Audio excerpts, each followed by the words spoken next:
सोचिए, आंध्र प्रदेश के घने नल्लामाला जंगलों के बीचों बीच एक ऐसी जगह है जो रहस्यों से भरी हुई है। हम बात कर रहे हैं श्री शैलम मंदिर की। देखिए, ये सिर्फ एक पूजा की जगह नहीं है, ये तो एक पहेली है। एक ऐसी पहेली जिसने सदियों से भक्तों और जानकारों सबको अपनी तरफ खींचा है। और देखिए, कृष्णा नदी के किनारे बसा ये प्राचीन मंदिर, इसकी लोकेशन ही इसे और भी ज्यादा रहस्यमयी बना देती है। मतलब यहाँ की जो भव्यता है, जो शांति है, वो एक अलग ही दुनिया में ले जाती है।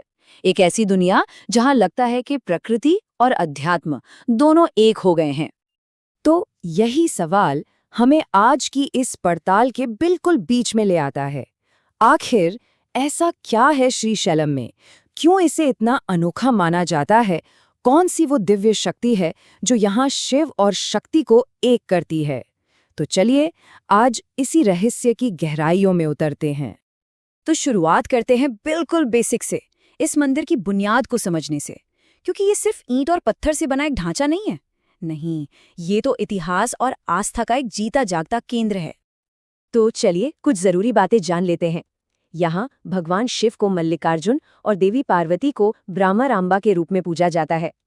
इसकी जो शानदार बनावट है वो द्रविड़ शैली की है और विजयनगर साम्राज्य के राजाओं ने इसे और भी ज्यादा भव्य बना दिया था। और कमाल की बात यह है कि इसका इतिहास दूसरी सदी तक जाता है। जी हाँ, और इसका सबूत हमें सातवाहन वंश के शिलालेखों से मिलता है। अब आते हैं इस मंदिर के सबसे बड़े रहस्य पर। चलिए इसकी पहली परत को खोलते हैं, और वो है दो दिव्य शक्तियों का एक अनूठा संगम। देखिए, श्रीशैलम को जो बात सबसे ज्यादा खास बनाती है वो ये है कि ये भारत का इकलौता, जी हाँ, इकलौता ऐसा मंदिर है जो एक ही समय में ज्योतिर्लिंग भी है और शक्तिपीठ भी। मतलब यहाँ भगवान शिव का प्रकाश स्तंभ वाला स्वरूप भी है और देवी सती की शक्ति भी, दोनों एक ही जगह एक साथ विराजमान हैं। ये एक ऐसा आध्यात्मिक संगम है जो इसे बाकी सभी तीर्थों से बिल्कुल अलग कर देता है। और इस जगह से एक बहुत ही दिलचस्प और भावुक कहानी भी जुड़ी हुई है।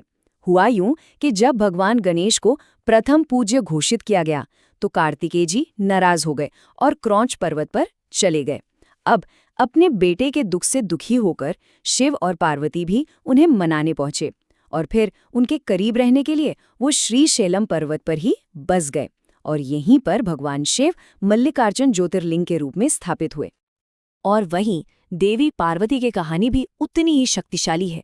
कहते हैं अरुणासुर नाम का एक राक्षस था। उसे वरदान था कि कोई भी 2 या 4 पैरों वाला जीव उसे नहीं मार सकता। तब देवी पार्वती ने भ्रामरंबा यानी मधुमक्खियों की देवी का रूप लिया और अपनी 6 पैरों वाली मधुमक्खियों की सेना से उस राक्षस का अंत कर दिया। तो ये तो हुई कथाएं, लेकिन अब इन कथाओं से आगे बढ़कर उन रहस्यों की तरफ चलते हैं जिनका जवाब आज विज्ञान के पास भी नहीं है। यहाँ का जो शिवलिंग है उसे स्वयंभू माना जाता है। मतलब इसे किसी ने बनाया या स्थापित नहीं किया, ये खुद प्रकट हुआ है। और आज भी जो भक्त वहां जाते हैं वो दावा करते हैं कि उन्हें एक अजीब सी, एक दिव्य ऊर्जा, एक कंपन महसूस होता है। अब ये क्या है, इसका जवाब विज्ञान के पास तो नहीं है। एक और दिलचस्प बात, मंदिर में नंदी की एक बहुत बड़ी मूर्ति है और मान्यता ये है कि अगर कोई अपनी इच्छा नंदी के कान में धीरे से कह दे तो वो सीधे भगवान शिव तक पहुंच जाती है। अब सोचिए, कई लोग तो ये भी दावा करते हैं कि उनकी मुरादें पूरी हुई हैं, लेकिन ये रहस्य आज भी एक रहस्य ही है। और एक और बड़ा रहस्य है यहाँ के शिवलिंग का रंग बदलना। जी हाँ, ये शिवलिंग दिन भर में अपना रंग बदलता है। सुबह के वक्त ये सफेद होता है, दोपहर में हल्का लाल और रात होते होते ये काला हो जाता है। भक्त तो इसे ब्रह्मांडीय ऊर्जा के बदलाव से जोड़ते हैं, पर इसका असली कारण असल में कोई नहीं जानता। अच्छा, एक और अनोखी चीज है, मंदिर के पास से जो कृष्णा नदी बहती है, जिसे पाताल गंगा भी कहते हैं, वो कभी-कभी अचानक गायब हो जाती है। लोगों की मान्यता है कि जब शिव पार्वती स्नान करते हैं तो नदी उन्हें एकांत देने के लिए ऐसा करती है। वहीं वैज्ञानिक कहते हैं कि शायद जमीन के नीचे पानी के कुछ चैनल्स होंगे, लेकिन सच कहूं तो आज तक इसका कोई ठोस सबूत नहीं मिला है। अब बात करते हैं मंदिर के स्तंभों की, जो अपने आप में एक पहेली है। इन पर जो नक्काशी है वो हैरान कर देती है। ऐसा लगता है जैसे तारों और नक्षत्रों के सटीक नक्शे बनाए गए हों। कुछ आकृतियां तो दूरबीन जैसी चीजें पकड़े हुए हैं और कुछ पैटर्न को तो लोग ब्रह्मांडीय द्वार तक मानते हैं। तो सवाल ये उठता है कि क्या हमारे पूर्वजों के पास कोई ऐसा ज्ञान था जो समय के साथ कहीं खो गया? चलिए अब जरा और गहराई में चलते हैं और उन रहस्यों को समझते हैं जो इस मंदिर की दीवारों पर हमेशा के लिए उकेर दिए गए हैं। ये जो मंदिर की बाहरी दीवार है ना, जिसे प्राकार कहते हैं, इससे आप पत्थर पर लिखी एक बहुत बड़ी ऐतिहासिक किताब समझ सकते हैं। इस पर करीब करीब 3000 अलग अलग नक्काशी वाले पैनल हैं जो देवताओं, राजाओं और रहस्यमय योगियों की कहानियां सुनाते हैं। और इन्हीं दीवारों पर हमें नाथ सिद्धों के बारे में पता चलता है। ये कौन थे? ये वो तपस्वी साधु थे जो हठ योग, तंत्र और रसायन विद्या में माहिर थे। और उनका लक्ष्य सिर्फ मोक्ष पाना नहीं था, बल्कि अपने शरीर को अजर अमर बनाना था।